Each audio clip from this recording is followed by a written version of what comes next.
जय हिंद दोस्तों, स्वागत है आप सभी का अर्जुन मैथ 10 चैनल पर। तो चलिए यहाँ पर हम पढ़ रहे हैं कक्षा 10 का एनसीईआरटी गणित और पहला चैप्टर चल रहा है वास्तविक संख्या। वास्तविक संख्या की प्रश्नावली 1.1 चल रही है। इसके हम 3 क्वेश्चन कर चुके हैं। आज की वीडियो में क्वेश्चन नंबर 4 और 5 करेंगे, ठीक है।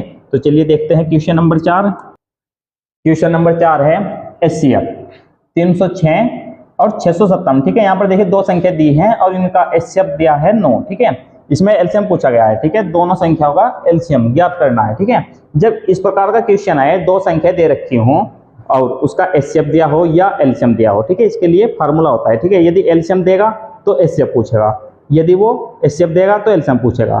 किसी क्वेश्चन में क्या करता है कि एक संख्या दे देगा और एचसीएफ और एलसीएम दे देगा, ठीक है। फिर एक संख्या आपको बतानी होगी, ठीक है। तो इसके लिए क्या करते हैं, देखिए जब हमने नीचे वाली वीडियो कराई थी तो उसमें भी इस पॉइंट को बताया गया था। यदि वो वीडियो आपने नहीं देखी तो डिस्क्रिप्शन में लिंक मिल जाएगा, वहां पर जाकर आप देख सकते हैं। तो इसके लिए देखिए यहाँ पर एक पॉइंट याद रखेंगे।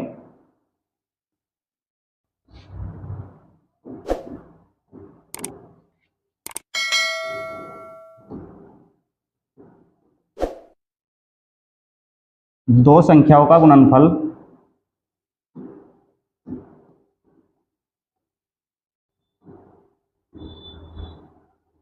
बराबर एचसीएफ गुणा एलसीएम।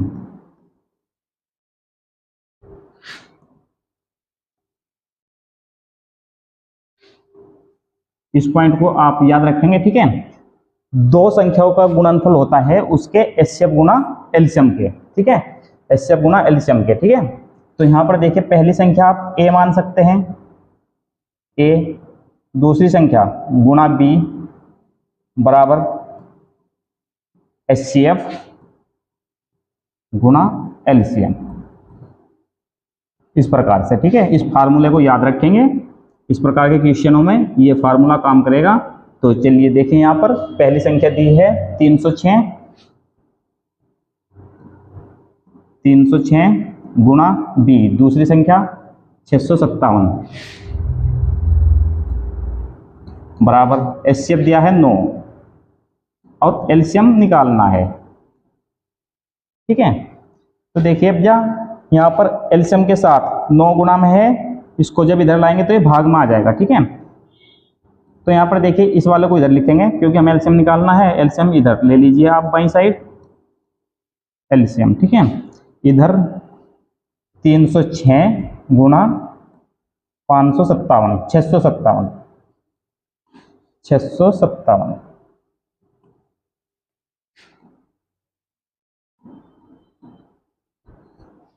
और 9 आ जाएगा भाग में, ठीक है। 9 से इसको भाग देंगे, 9 तिया 27, यहाँ से 3 बचा और ये 36 हो जाएगा। 9 चौक 36, 34 आ गया। 34 से गुणा करेंगे 657 में, 34 गुणा 657, तो ये आ जाएगा 34 और 657 की जब गुणा करेंगे 22,338, ठीक है। आप गुणा करके देखिए 22,338 एलसीएम। तो इस प्रकार से क्वेश्चन करना है। उम्मीद है ये क्वेश्चन आपको अच्छे समझ में आ गया होगा। चलिए इसके बाद नेक्स्ट क्वेश्चन देखते हैं। क्वेश्चन नंबर 5 है, जांच कीजिए कि क्या किसी प्राकृतिक संख्या n के लिए 6 की घात n अंक 0 पर समाप्त हो सकती है। तो देखिए यहाँ पर बताना है, इसमें संख्या दी है 6 की घात n, तो क्या यह संख्या 0 पर समाप्त होगी, ठीक है। क्या इसका मान 0 पर समाप्त होगा, ठीक है। यानी कि n के स्थान पर हम कौन सी प्राकृतिक संख्या लें ताकि वो 0 पर समाप्त हो जाए, ठीक है। ये हमें बताना है।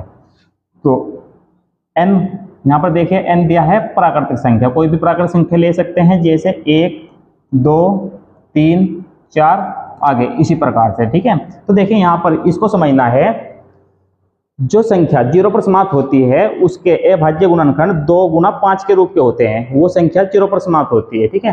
तो यहाँ पर देखिए इसके गुणनखंड यदि किए जाएं 6 की घात n, तो 6 2 गुना 3, ठीक है। इसके जो अभाज्य गुणनखंड आ रहे हैं 6 के 2 गुना 3 आ रहे हैं, ठीक है। तो n के स्थान पर यदि हम कुछ भी लें तो ये 0 पर समाप्त नहीं होगी, ठीक है। तो चलिए यहाँ पर देखिए, इसको यदि चेक किया जाए, देखिए यहाँ पर जैसे n के स्थान पर यदि 1 लिया जाए तब 6 आ जाएगा।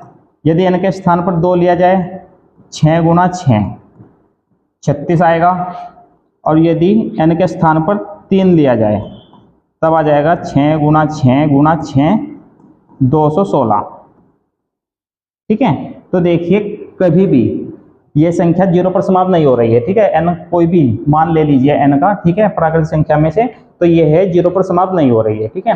तो 0 पर संख्या वो समाप्त होती है जिसके गुणनखंड 2 गुना 5 के रूप के हों, ठीक है। यानी कि जो भी इस गुणनखंड आएंगे, यदि बड़ी संख्या है, कोई गुणनखंड जितने भी आएंगे उनमें से एक जोड़ा 2 गुना 5 का होना अनिवार्य है, ठीक है। तो वो संख्या 0 पर समाप्त होती है। तो ये संख्या 0 पर समाप्त नहीं होगी। तो चलिए देखिए, इसको इस प्रकार से लिखेंगे,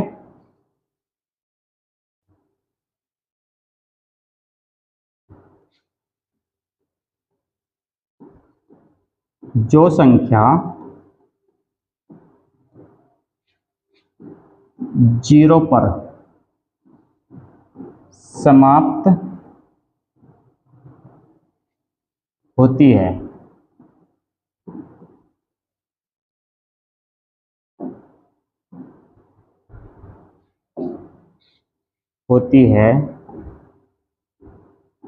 उसके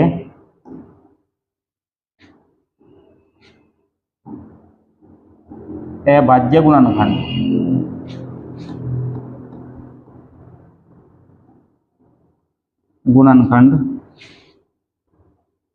2 गुना 5 के रूप के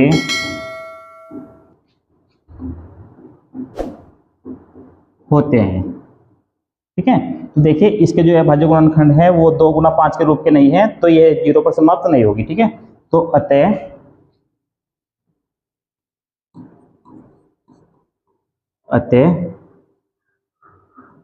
यह ना लिखकर आप लिखिए 6 की घात n संख्या 0 पर समाप्त नहीं होगी।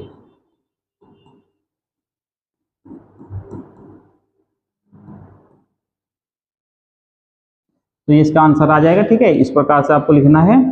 तो चलिए, उम्मीद है ये क्वेश्चन आपको अच्छे समझ में आ गए होंगे। यदि ये क्वेश्चन आपको अच्छे समझ में आ गए हैं, वीडियो पसंद आ रही है, तो वीडियो को लाइक कर दीजिए और अपने क्लासमेट के साथ इसको शेयर कर दीजिए। यदि आप हमारे चैनल पर नए हैं तो चैनल को सब्सक्राइब कर लीजिए।